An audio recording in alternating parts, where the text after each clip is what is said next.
make French toast. If you know how to make French toast, you will probably never have to throw out day-old bread again. French toast is a great way to use up any old bread that you may have lying around in the pantry. Although you can certainly use fresh bread for this recipe, old bread develops a certain kind of crustiness which keeps it from being too soggy, which makes it ideal. You can use any type of bread when making French toast, though keep in mind that because you will be dipping it into a custard mixture, overly soft breads, or those that are too sweet on their own, may not turn out that great. For instance, Wonder Bread will often start falling apart within a few seconds of being dipped into the custard. The trick to this is to make your bread as dry as possible.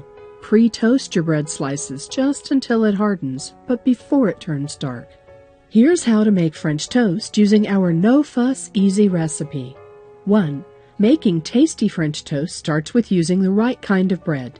Some suggestions are sourdough, challah, Hawaiian sweetbread, brioche, whole wheat, Portuguese sweetbread, raisin bread only if you prefer the extra sweetness, and chicata. If you really have no choice but white bread or Wonder Bread, don't skip the pre-toasting step. 2. A serving of French toast is usually 2 slices, so the number of bread slices you use will really depend on how many servings you need. The rule of thumb when making great French toast is to use 1 egg for every 2 slices of bread. Because the average loaf of bread contains about 8 slices to 10, this recipe uses 4 eggs, a cup of half and half, 2 tablespoons of butter, non-stick spray, 2 tablespoons of sugar, and half a teaspoon of vanilla extract with a pinch of cinnamon. 3. In a bowl that is wide enough to allow you to easily dip in the bread slices later, whisk the eggs, half and half, sugar, vanilla, and cinnamon. The eggs don't need to be whipped into a froth. Stop once everything is well incorporated. 4. So here's the secret to crunchy French toast. Spread some butter on each side of the bread slices and then scrape it off using a bread knife so that only a thin layer is left behind. Do this before dipping the bread slices into the custard mixture you have just made. The more butter you put on the bread slices, the crunchier it will be. But take note that too much will prevent it from absorbing the custard mixture. 5. Heat up a skillet and give it a squirt of non-stick spray or brush it lightly with butter to prevent the bread from sticking to it. Take your pre-toasted buttered bread slices and dip them one at a time into the custard mixture.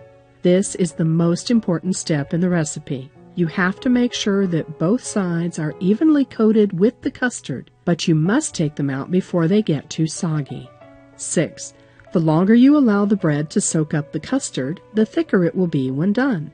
About 10 seconds of dipping should be enough for each slice, especially if they are not that dry to begin with. Dip 1 slice at a time and immediately place them on the hot skillet. Time it so that you don't leave any bread soaking too long while waiting for its turn on the skillet or griddle. 7. Once the bread slices are already on the hot skillet or griddle, let it fry until it becomes golden brown, and then flip it to cook the other side as well. Be careful about not letting it burn, because then you will get some bitterness on the burnt parts. Alternatively, you can also use an oven toaster to cook your French toast. 8. Once cooked, serve immediately with some syrup and a sprinkle of cinnamon powder on top. This recipe teaches you how to make French toast with ingredients that you can find in any kitchen. For an even more special treat, try variations of this classic dish, such as chocolate syrup and coffee powder, instead of the usual maple and cinnamon combo.